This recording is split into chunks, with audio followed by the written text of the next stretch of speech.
Capítulo 28, exercício 27. Uma placa fina e horizontal de cobre com 10 cm por 10 cm é carregada com um excesso de 1 vezes 10 a 10 elétrons. Se os elétrons adicionados se distribuem uniformemente pela superfície, quais serão a intensidade e a orientação do campo elétrico A 0,1 mm acima do centro da superfície superior da placa, B no centro de massa da placa e C a 0,1 mm abaixo do centro da superfície inferior da placa. Bem, se a placa tem 10 por 10 centímetros e a gente quer o campo elétrico a 0,1 milímetros, isso significa que perto do centro da placa, no centro da placa, significa que a gente tem, na verdade, uma aproximação de placa infinita. A dimensão dela é muito maior do que a distância pelo qual a gente tem que calcular o campo elétrico. Isso quer dizer, se a gente pega uma placa, do jeito que está aqui, cuja distância z é muito menor que a dimensão, na verdade o que a gente está lidando é com uma aproximação de placa infinita. Então, vamos colocar a placa desta forma, como está desenhada, onde vamos colocar a coordenada x e z do jeito que está colocado. Há uma distância z, aí 0,1, muito menor que a dimensão, a gente quer calcular o campo elétrico nessa posição. Só que a placa é feita de cobre, como está colocada no texto. Se ela é feita de cobre, significa que é um condutor. Certo? Se ela é um condutor, significa que o campo elétrico dela dentro da placa é zero. Isso é, o campo elétrico dentro do condutor é zero, porque ele é um condutor. Certo? Você não tem condição de ter um condutor com um campo elétrico diferente de zero.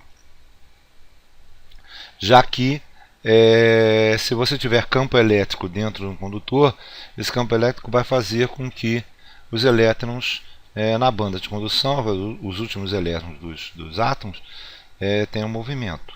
Então os elétrons vão se mover e até que se distribuir na placa, até que o campo elétrico dentro desse condutor seja zero.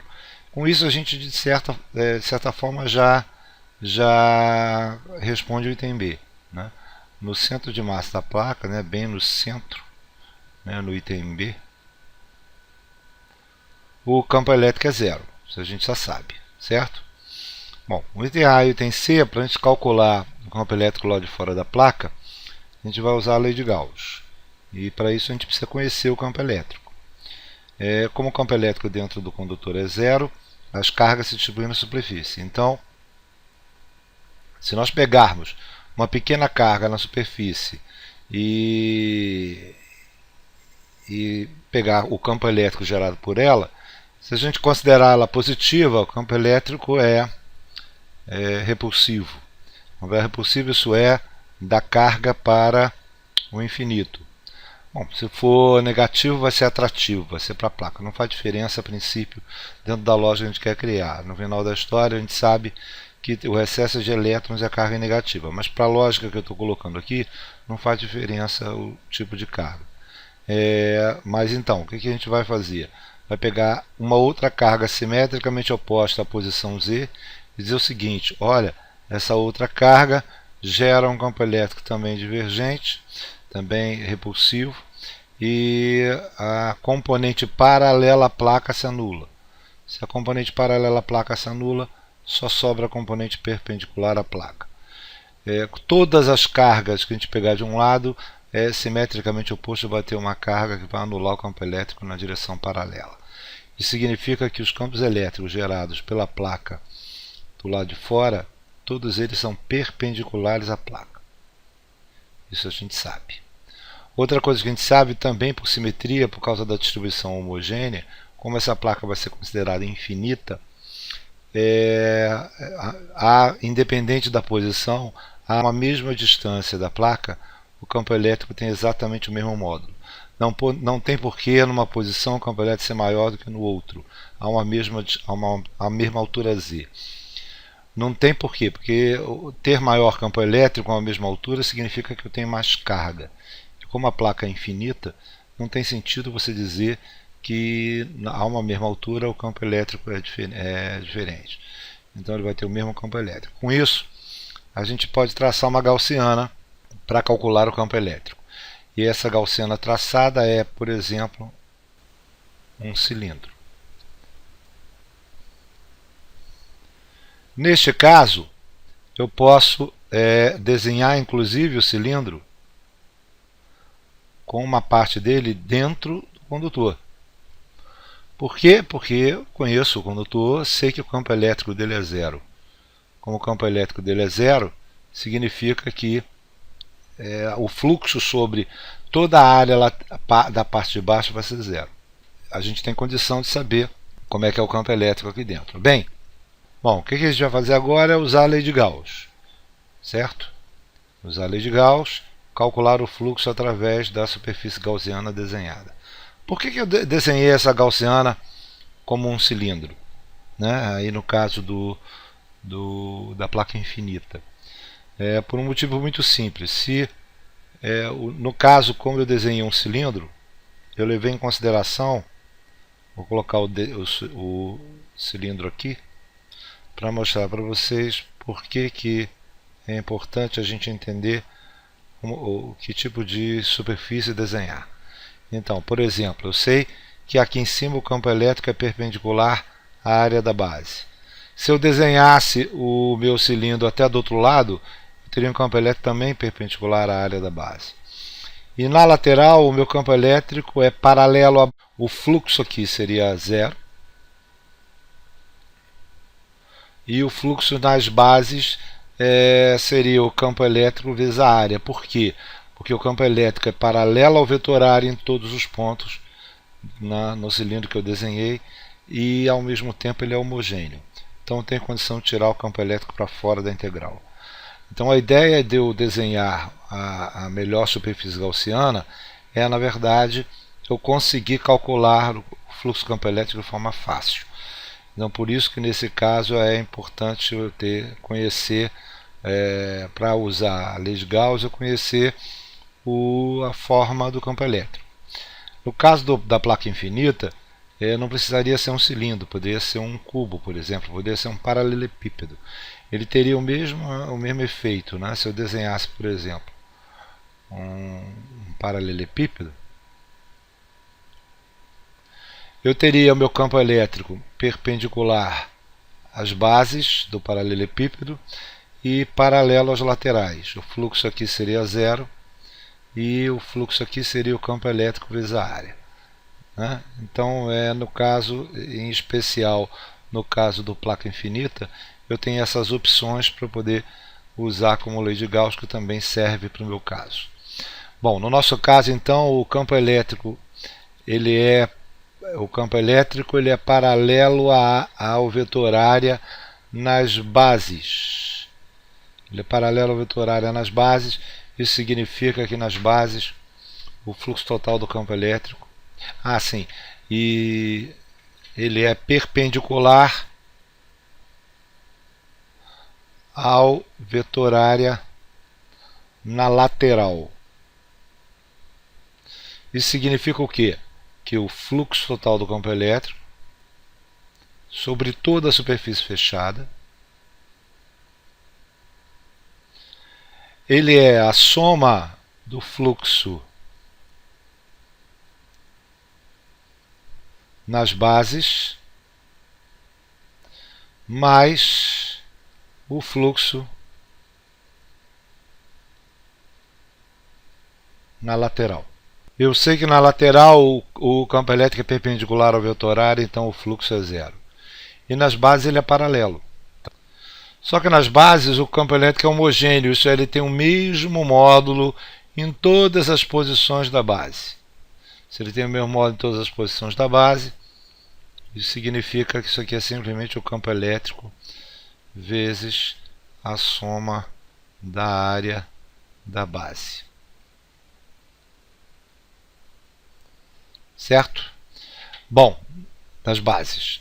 Isso se eu colocar o meu cilindro atravessando toda a superfície, né? Toda a placa. Eu posso ter essas duas opções. eu coloco nossa gaussiana com parte dela dentro do condutor, que eu conheço o campo elétrico, ou eu posso pegar a nossa placa, do jeito que está desenhado aqui, e colocar o nosso cilindro atravessando a mesma distância embaixo. Eu vou ter, no caso, o nosso campo elétrico em cima para cima e o nosso campo elétrico embaixo para baixo. Os dois para fora da gaussiana. Como são para fora da gaussiana, o fluxo dos dois campos elétricos são positivos. Certo? As duas opções. A diferença é que na forma que eu desenhei em cima, com a base dentro do condutor, eu só pego as cargas de cima dentro do cilindro. Na forma que eu desenhei embaixo, eu pego as duas cargas. Aqui eu dobro a área, mas eu dobro a carga. Aqui eu pego só parte da área, mas eu também só pego parte da carga. Então, no fundo, o resultado é o mesmo. Bom, pegando dessa forma embaixo, com as duas bases, eu tenho o seguinte, que então o fluxo total do meu campo elétrico vai ser simplesmente o campo elétrico vezes a área das bases, que é 2 vezes a área de cada uma. E o que diz a lei de Gauss? O fluxo total do campo elétrico é a carga interna por ε0. A carga interna por ε0 é, na verdade, a densidade superficial de carga vezes a área onde a carga está distribuída. Isso é, densidade de carga, a gente está pegando a área deste lado e está pegando a carga deste lado e a carga desse lado. Está pegando a carga total, que é densidade vezes a área, dividido por ε0. Então, o nosso campo elétrico fica igual a densidade de carga sobre 2ε0. Mas aqui é o que eu vou chamar de densidade total, envolvendo as duas superfícies onde as cargas estão distribuídas. Se eu pegar só como está em cima, né? Se eu pegasse só como está em cima, desse jeito aqui, então meu campo elétrico seria a densidade sobre só ε0. Mas aqui é a densidade só de cima, né? Seria, no caso, eu pegaria somente essa carga da placa de cima. E a densidade da placa de cima é metade da densidade total. Então daria no mesmo. Então, na verdade, o processo é o mesmo. Bom, ele está dizendo que foi distribuída a 1 vezes 10 a 10 elétrons. O elétron foi distribuído na placa inteira. Consequentemente, ela foi afastada, os elétrons são afastados, distribuídos na superfície, nas duas superfícies, certo? Na superfície de cima e na superfície de baixo.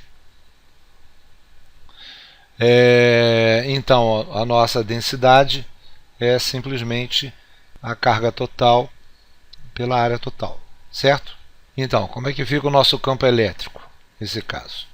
Nosso campo elétrico fica a densidade, que é a carga total pela área total,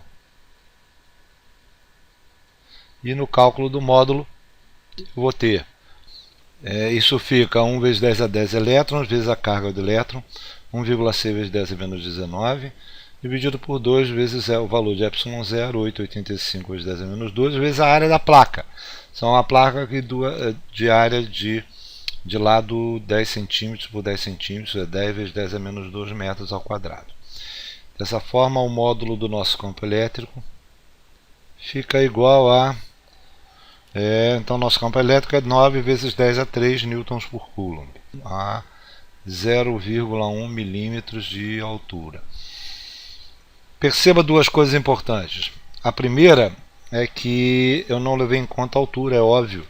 Por quê? Porque se eu considero a aproximação de placa infinita, nosso campo elétrico não depende da altura. O fato de eu considerar isso é o fato que 0,1 milímetros é muito menor do que a dimensão da placa, que é de 10 centímetros. Então eu posso usar essa aproximação e não depende da distância. A segunda coisa importante é que eu não levei em conta que são elétrons. Tanto que eu não coloquei o sinal da carga negativo. Por quê? Porque para o cálculo do módulo do campo elétrico, isso é irrelevante, isso não é importante. No caso do valor, o módulo na verdade, 9 vezes 10 a 3, independente de ser elétrons, excesso de elétrons ou falta de elétrons. Mas agora eu posso levar isso em consideração. Como? Sabendo que na placa as cargas distribuídas são negativas, e como elas são negativas, o meu campo elétrico não é repulsivo do jeito que eu desenhei. Ele na verdade não é repulsivo, e eu sei que as cargas geram um campo elétrico atrativo. Isso é, dos dois lados o nosso campo elétrico ele é na verdade do infinito para a placa. Mas para o cálculo do módulo do campo elétrico isso é irrelevante, não é importante.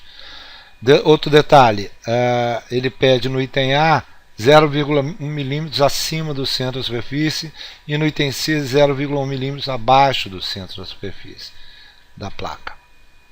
Isso não é relevante porque a placa é simétrica, né? Então, nos dois casos, o módulo do campo elétrico é o mesmo, certo? E o meu campo elétrico vai ser atrativo com esse valor, tanto no item A na parte de cima, quanto no item C na parte de baixo. A única diferença do item A e do item C é que os campos elétricos terão sentidos opostos, do jeito que eu desenhei aqui agora. É isso.